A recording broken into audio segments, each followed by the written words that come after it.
Déclaration du Front commun. Le Front commun, PPACI, PDCI RDA et leurs alliés RGPS, FPI, URD,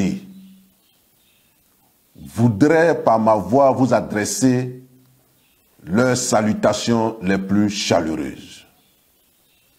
Camarades militants, camarades militantes, depuis le 11 octobre 2025, nous sommes entrés dans la phase active de notre lutte contre la violation de notre Constitution pour l'avènement d'un état de droit qui garantisse les libertés individuelles et collectives dans notre pays. Ce 11 octobre 2025, une marche pacifique avait été programmée qui devait nous conduire de Saint-Jean au carrefour Sokosé. Malheureusement et contre toute attente, cette marche a été interdite, violemment réprimée. Plusieurs centaines de nos camarades ont été arrêtés, exactement 237 et écroués, quand d'autres ont été blessés, agressés. Des domiciles privés ont été visités et violés. C'est le lieu aussi de féliciter chaleureusement, avec une mention particulière, tous ceux qui ont répondu favorablement, malgré les intempéries et les risques, à cet appel du 11, qui est un appel de la nation. Depuis ce jour, aucun jour ne se déroule sans qu'il n'y ait des manifestations dans une localité de la Côte d'Ivoire. Bonoa, Bangolo, Akoupé, Azopé, Aferi, Yakasseme, Gagnoa, Abidjan, etc., etc. Malheureusement, ces manifestations ne vont pas sans pleurs, sans douleur, et nous enregistrons des pertes en vie humaine. À Bonoa, un manifestant, Alouan Ernest, a été froidement abattu d'une balle tirée à bout portant qui lui a ôté la vie. À Gagnoa, un jeune élève dans la fleur de l'âge a été mortellement percuté par un véhicule de la police nationale. Mais ce qui est le plus affligeant, ce qui est le plus pitoyable, c'est la mort de ce bébé, un être innocent, que la mort est allée trouver chez lui à la maison, où des gaz lacrymogènes ont été tirés dans la région de la main et ce bébé est mort suffoqué. Ça aurait pu être le bébé de l'un d'entre nous. Ça aurait pu donc être notre famille. Et c'est vraiment triste.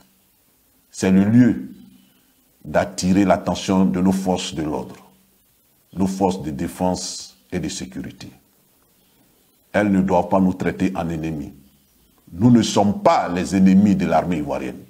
Nous ne sommes pas les ennemis de la gendarmerie ivoirienne. Nous ne sommes pas les ennemis de la police nationale. Nous sommes des Ivoiriens au même titre que tous les autres Ivoiriens des autres partis politiques. Ils ne doivent pas nous massacrer. Notre armée ne doit pas nous massacrer. Notre police ne doit pas ouvrir le feu sur nous. Notre gendarmerie ne doit pas nous martyriser, nous inspirer la peur, la terreur. Ce n'est pas leur mission. Ce n'est pas leur mission. D'autant plus que nous contribuons en tant que citoyens par nos impôts que nous payons à les habiller et à leur doter de moyens matériels adéquats pour mener à bien leur mission régalienne. Et ils doivent mener leur mission de façon équitable à l'endroit de tous les citoyens de ce pays, fussent-ils militants ou non du parti au pouvoir. On ne peut pas tous penser la même chose. Mais ce n'est pas parce que nous ne pensons pas la même chose que nous avons vocation à être torturés, martyrisés, pourchassés. En tout état de cause, que nos agents des forces de l'ordre comprennent que leur responsabilité pénale individuelle est engagée dans les actes qu'ils posent. Et ces morts que nous avons enregistrés ne resteront pas impunis. Le Front commun et les alliés sont à la tâche. Le Front commun et les alliés sont à pied d'œuvre pour monter des dossiers et nous porterons plainte. Nous porterons plainte afin que les coupables soient identifiés et qu'ils subissent la rigueur de la loi. Aucun crime dans ce 21e siècle ne reste impuni dans ce village planétaire auquel nous appartenons. Nous espérons qu'à l'avenir, nos forces de l'ordre comprendront cet appel républicain, humanitaire, fraternel, et qu'ils feront leur mission selon les principes de la République. Nous avons assisté récemment à des manifestations de colère en France. Les Français ont exigé le départ de Macron. Il y a eu des affrontements, parfois violents, brutaux, des agressions sur la personne et l'intégrité des forces de défense et de sécurité en France. Mais jamais nous n'avons vu des pertes en vie humaine. Nous n'avons vu des policiers dégainer ou ouvrir le feu sur des manifestants. Quand bien même ils se sont trouvés souvent en mauvaise posture, en difficulté. Pourquoi? Ici en Afrique et singulièrement en Côte d'Ivoire, il y a cette propension à vouloir écraser les militants de l'opposition. Pourquoi il y a cette tendance à vouloir marginaliser les militants de l'opposition? Non, nous ne sommes pas des marginaux. Non, nous ne sommes pas des Ivoiriens de seconde zone à qui tout est interdit dans ce pays. Nous avons une constitution unique et cette constitution nous garantit des droits et nous entendons exercer ces droits-là. Et vous, en tant que force et agent de l'ordre, vous avez le droit de nous protéger lorsque nous exerçons nos droits constitutionnels. J'espère que nous avons été entendus et que, à l'avenir, de telles choses ne se reproduiront plus. Car nous sommes des frères et des sœurs, après et avant tout. Merci de m'avoir entendu. Quand la haute direction du Front commun a lancé le projet de la marche le 2 octobre 2025 pour le 11, immédiatement, quelques jours après, nous avons reçu une convocation de la préfecture de police à l'effet de nous présenter illico presto à la direction des enquêtes générales pour affaires nous concernant, pour être entendus. Je rappelle qu'à peine quelques jours auparavant, nous avions été à nouveau convoqués par le procureur de la République près du tribunal de première instance d'Abidjan, à l'effet de nous délivrer un message selon ses dires. Mais ce message n'était nul autre que des menaces qui ont été proférées à notre endroit. Le procureur de la République nous a ouvertement menacés et il a dit qu'il nous tiendrait pour personnellement responsable de tout mouvement, de toute manifestation qui aurait lieu à quelques endroits du territoire ivoirien. Nous avons demandé au procureur de la République, mais de quelle information dispose-t-il? De quels éléments dispose-t-il? Et qui fonde sa certitude que nous sommes auteurs, complices, si effectivement des manifestations avaient lieu. Il n'a pas pu répondre à cette question. Il nous a demandé de faire bon usage de ces avertissements. Et donc, Quand ce 6 octobre, nous recevons, quelques jours seulement après ces menaces, quand nous recevons une convocation de la préfecture de police, nous imaginons et nous savons ce que cela veut dire. Et donc, nous n'avons pas répondu à cette convocation. Nous n'avons pas répondu à cette convocation. Nous avons décidé, en toute connaissance de cause, en toute responsabilité, de ne pas répondre à cette convocation. Car répondre à cette convocation signifiait nous rendre mains et pieds liés au régime. Répondre à cette convocation serait faire de nous-mêmes des prisonniers. Répondre à cette convocation serait donc de la capitulation. Nous avons décidé de ne pas répondre et adopter une posture de combat et de résistance. Et depuis ce jour, les forces de l'ordre sont à nos trousses. Les encagoulés sont à nos trousses. C'est la traque pour nous mettre la main dessus. Il n'y a pas longtemps encore, une seconde convocation est arrivée. Mais aujourd'hui, je suis à me demander pourquoi cet acharnement? Pourquoi ce harcèlement? Pourquoi vouloir, coûte que coûte, me mettre le grappin là-dessus? Me mettre aux arrêts? Et qu'est-ce que j'ai fait? En tout état de cause, à ma qualité de coordonnateur général du comité opérationnel du Front commun, j'ai décidé de prendre mes responsabilités et de continuer le combat. De continuer le combat advienne que pourra. Et ce combat, je le mène avec vous, à vos côtés. Je n'ai pas fui. Je n'ai pas l'âme d'un fuyard. Je n'ai pas l'âme d'un traître. Je n'ai pas l'âme de quelqu'un qu'on intimide. Je vous invite donc à compter de maintenant, parce que nous allons rentrer dans la phase décisive de ce combat. Nous allons rentrer dans les moments ultimes de ce combat. Je vous invite à beaucoup plus de détermination, à beaucoup plus de volonté, à beaucoup plus d'engagement.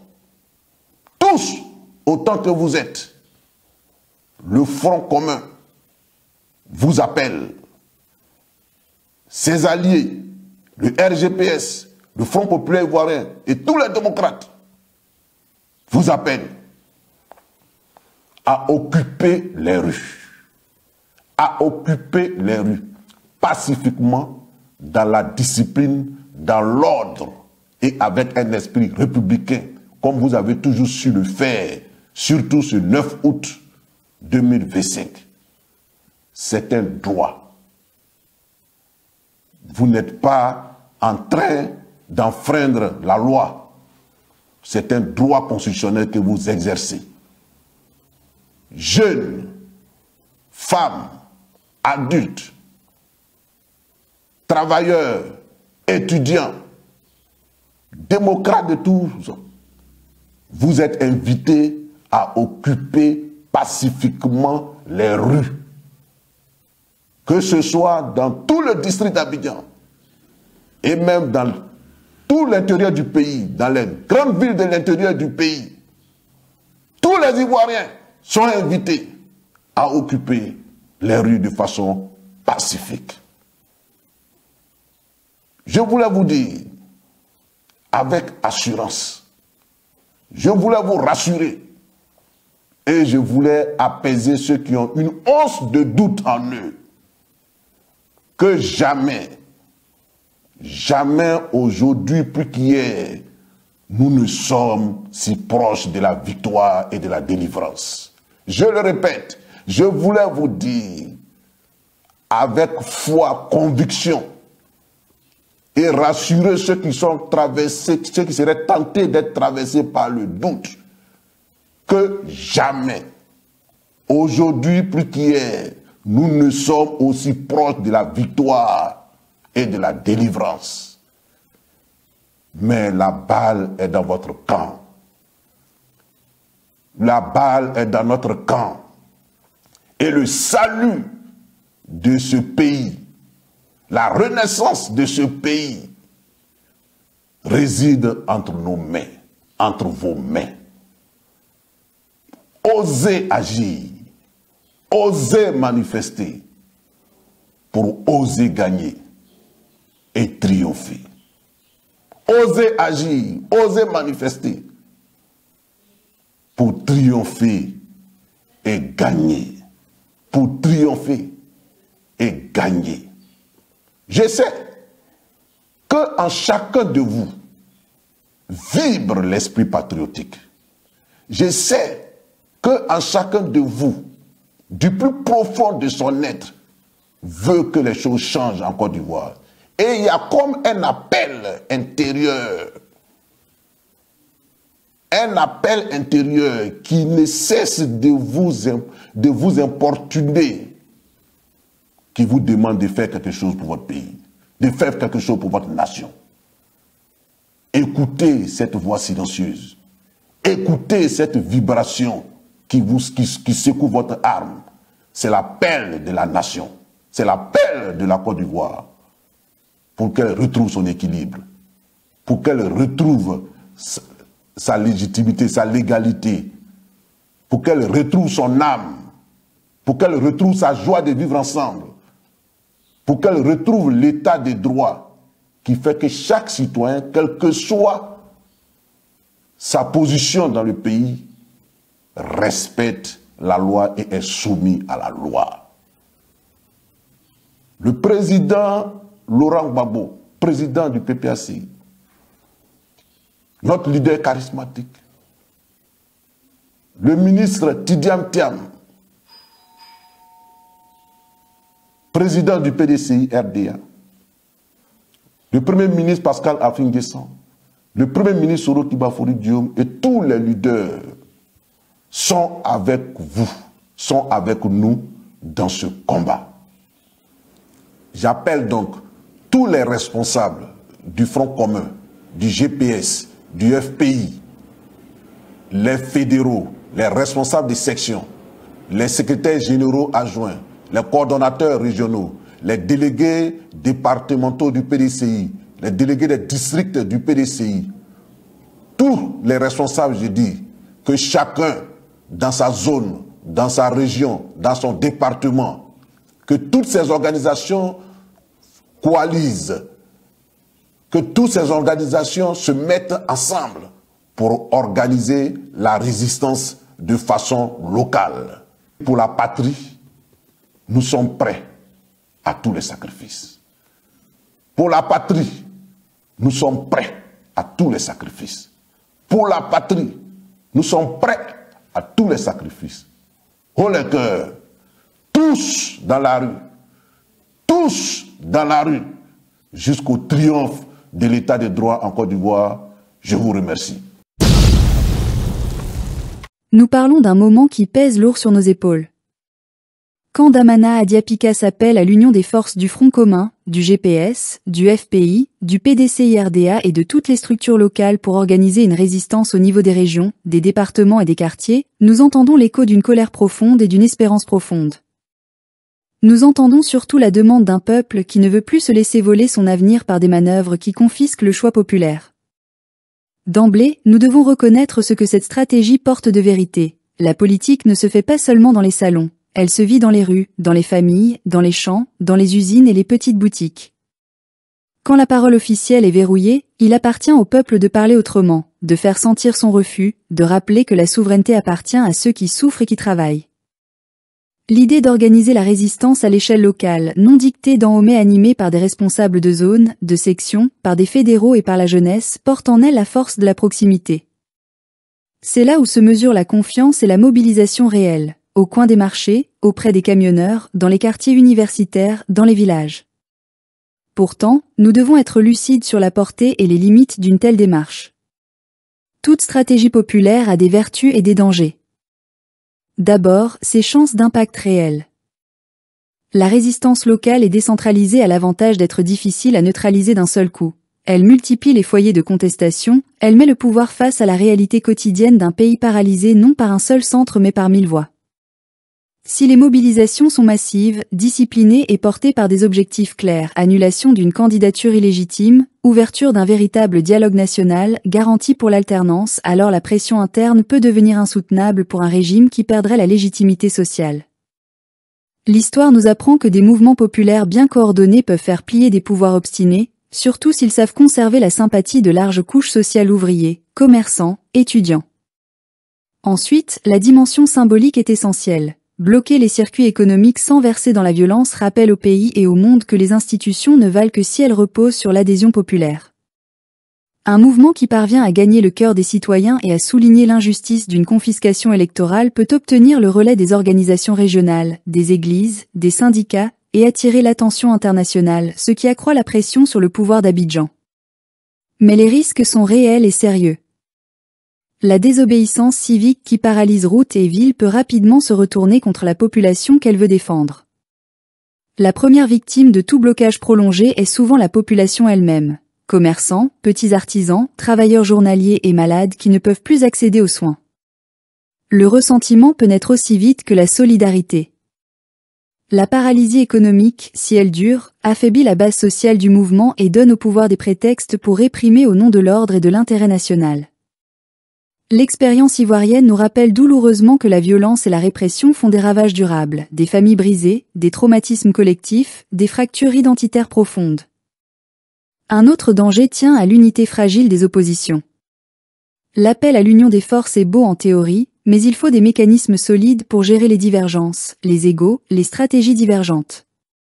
Sans un cadre commun clair et des règles partagées non-violence, représentativité, contrôle démocratique des actions, la résistance risque de se fragmenter, de voir des groupes opportunistes remettre en cause sa légitimité, ou d'être infiltrés et décrédibilisés. Dans une société comme la nôtre, où les blessures ethniques et régionales restent sensibles, tout mouvement mal maîtrisé peut devenir un instrument de division. Il y a aussi la question de la réaction internationale. Le régime en place s'est joué des relations diplomatiques et des partenariats économiques pour se légitimer. Il pourra chercher des soutiens extérieurs, faire valoir la nécessité de l'ordre, ou encore convaincre certains partenaires que la stabilité prime sur le changement. À l'inverse, une résistance populaire qui garde une assise large et pacifique peut attirer la sympathie de la diaspora, des ONG, et même de certains États qui privilégient le principe démocratique. Le basculement dépendra largement de la capacité du mouvement à rester non violent et à présenter des revendications claires et universelles. Nous devons donc parler de méthode autant que de détermination. La conscience historique nous dicte la prudence. Nous avons payé très cher nos excès de confiance dans des soulèvements mal préparés. La mémoire nous renseigne sur ce qui marche et ce qui détruit. Une stratégie efficace n'est pas seulement une stratégie de blocage. C'est une stratégie d'organisation populaire, de mise en réseau des forces sociales, de protection des populations vulnérables et d'articulation d'un récit moral qui rassemble davantage qu'il ne fracture.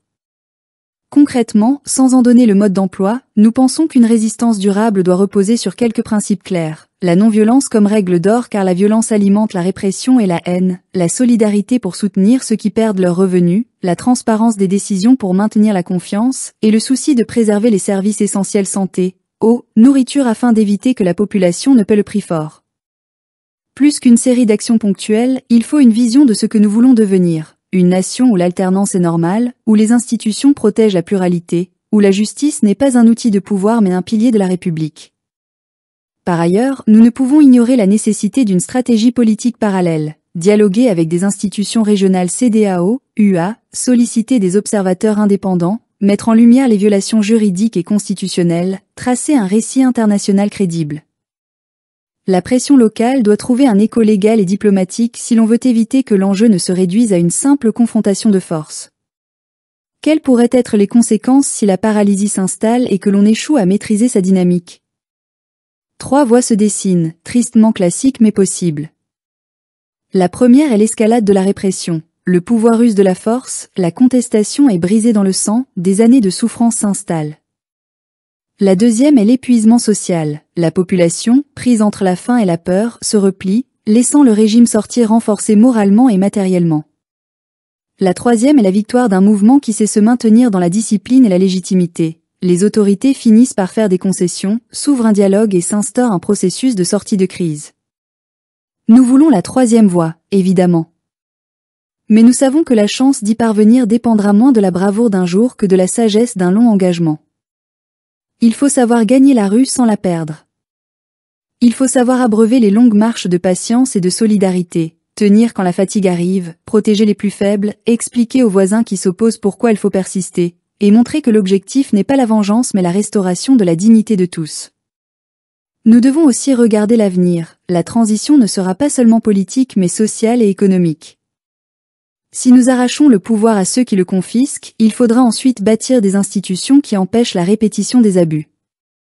Il faudra rendre la justice indépendante, réformer les médias, relancer une économie qui crée des emplois décents, redonner à l'école sa place d'ascenseur social.